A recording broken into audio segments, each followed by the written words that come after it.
The winter morning pressed cold against Daniel's face as he walked down Fifth Street with his daughter Emma between him and his ex-wife Sarah.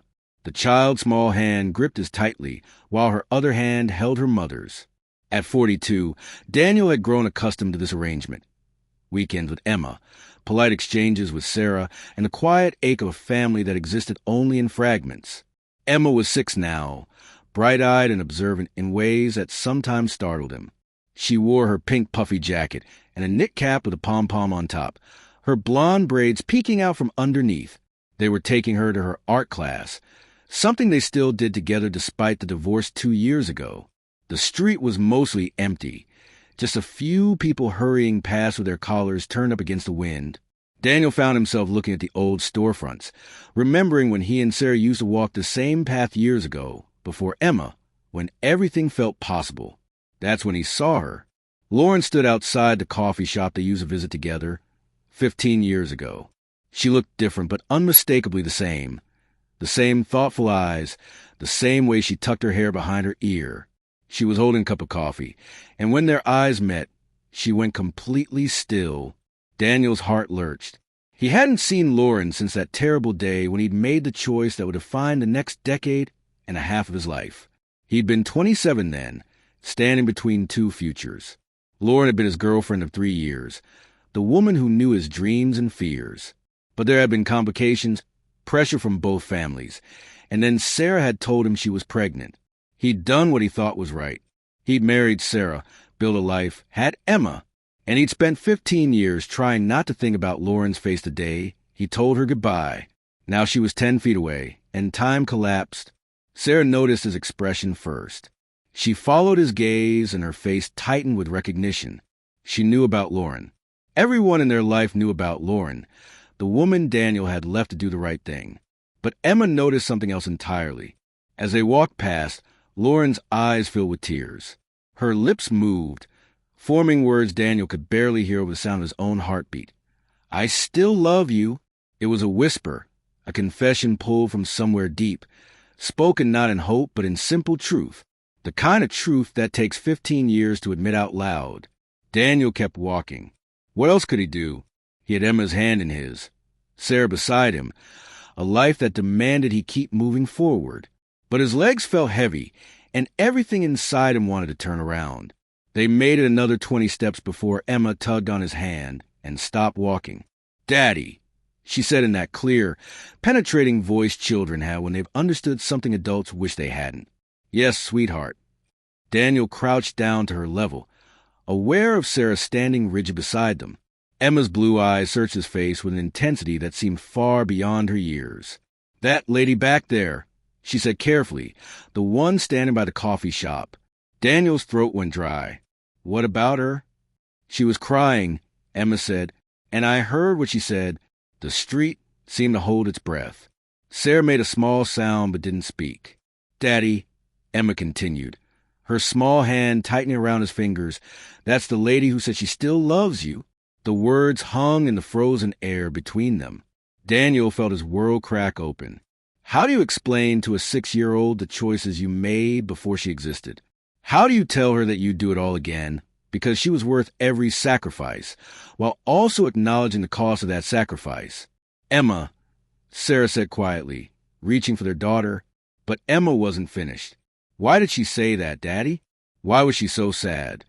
Daniel glanced back. Lauren was still there, standing motionless, watching them. Even from this distance, he could see her tears. "Sometimes," Daniel said slowly, choosing each word with care, "people love each other very much, but life takes them in different directions. Did you love her?" Emma asked. The question pierced him. He looked up at Sarah, whose eyes were wet now too. After a long moment, she gave him a small nod, permission to be honest. "Yes," Daniel said. "I did, a long time ago. But then you had me," Emma said, working out in her mind. "Yes," Daniel said, pulling her close.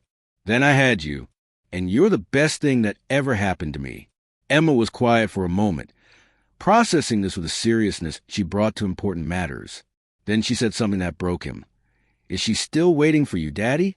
Daniel couldn't answer. He looked back again, and met Lauren's eyes across the distance. In that moment, he saw everything they might have been. The travels they planned, the home they wanted to build, the life that had dissolved the day he chose responsibility over love. But he also saw what he had. This incredible child, these 6 years of bedtime stories and scraped knees and pure unconditional love. The marriage hadn't lasted, but Emma had come from it, and that was something he couldn't regret. Some people wait, he finally said to Emma. Some people carry love with them their whole lives, even when they can't be together. That's sad, Emma said. Yes, Daniel agreed. It is. Sarah wiped her eyes and knelt down beside them. Emma, honey, sometimes grown-ups have to make very hard choices. Your daddy made the choice that brought you into the world, and that was the right choice. But what about her choice? Emma asked, looking back at Lauren. It was such a simple question, but it contained everything. What about Lauren's choice? She hadn't chosen any of this. She just loved someone who left. I think, Sarah said carefully, she chose to keep loving him, even when it hurt. That's her choice. Daniel stood up slowly. His legs were shaking. I need to, he started. I know, Sarah said. Go. We'll wait here. He walked back toward Lauren on legs that felt like they belonged to someone else. With each step, 15 years fell away. He was 27 again, standing at a crossroads. Except this time, he already knew which path he'd chosen. Lauren didn't move as he approached.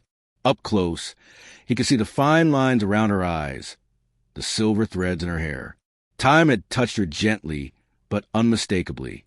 Hi, he said, and his voice cracked on that single syllable. Hi, she whispered back. I heard what you said. I know. I'm sorry. I didn't mean to.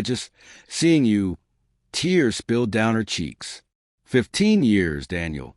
15 years, and still hurts like yesterday. Lauren, he said helplessly. I'm not asking for anything, she said quickly. I'm not. I have a life now. A good life. I'm a teacher. I have friends. I'm okay. But seeing you, the truth came out. I still love you. I probably always will. And I hate that. I hate that I can't let go. Daniel reached out and gently wiped a tear from her cheek. The gesture so familiar it made them both ache. That little girl back there, he said, she's my daughter, Emma. She's why I left. She's why I had to. I know, Lauren said. I figured that out years ago. And I understand. I do. I even think you did the right thing. But understanding doesn't make it hurt less. If I could go back, Daniel started. Don't. Lauren stopped him. Please don't say it. We can't go back. You have your life. I have mine. This is closure. Maybe that's what today is. Finally saying out loud what we both knew. They stood there in the cold. Two people who had loved each other completely and lost each other anyway. Behind him, Daniel knew Emma was watching, learning something about love and sacrifice and the complicated ways people's lives intertwine and separate. I need to tell you something, Daniel said. Sarah and I divorced 2 years ago. It didn't work. We tried, but we were never really meant to be together. We were doing what we thought was right. Lauren's breath caught. Daniel, I'm not telling you this because I think we can fix what broke, he said quickly. Too much time has passed. We're different people now. But I want you to know that you were right. About us. About what we had. It was real. It was the realest thing in my life. And I'm sorry I didn't fight harder for it. You were fighting for your child, Lauren said softly. How can I be angry about that? Because I broke your heart. Yes, she agreed. You did. But hearts mend. Maybe not completely. Maybe not the same way they were before. But they mend. I'm okay, Daniel. Sad right now, but okay. He wanted to say more. Wanted to tell her everything he'd thought about over the years. All the moments when he'd wondered about her. All the times he dreamed about a different choice. But Emma was waiting. And this conversation belonged to the past, not the future. Thank you, he said instead, for still being you, for being honest, for loving me even when I didn't deserve it. You always deserved it, Lauren said. You just couldn't accept it. They stood there one last moment. Two people saying goodbye again, this time with more grace than they'd managed 15 years ago. Then Daniel turned and walked back to his daughter and his ex-wife, carrying the weight of what might have been and the gratitude for what was. Emma took his hand again as they continued toward the art studio. After a few moments, she said, "Daddy, is love always that sad?" "No, sweetheart," Daniel said, squeezing her hand. "Sometimes love is sad, but sometimes it's beautiful, and sometimes it's both at once. That's what makes it love." Sarah walked on his other side, quiet and thoughtful. Finally, she said, "She seems like a good person." "She is," Daniel said. "Emma's lucky," Sarah continued, "to have a father who knows what real love looks like, even if it didn't work out the way anyone wanted." That night, after dropping Emma off at Sarah's apartment, Daniel drove to the overlook where he and Lauren used to watch the sunset. The city spread out below him, thousands of lives intersecting and diverging, each one carrying its own stories of love found and lost. He thought about Emma's question, "Is she still waiting for you, Daddy?" And he thought about Lauren's answer, the one she'd given without words. Yes, some people wait. Some people carry love their whole lives. He didn't know what the future held. Maybe he and Lauren would meet again someday, both of them ready for something neither had been prepared for 15 years ago. Maybe they wouldn't. Maybe this morning's encounter was their real goodbye, the one they should have had back then. But he knew one thing with absolute certainty.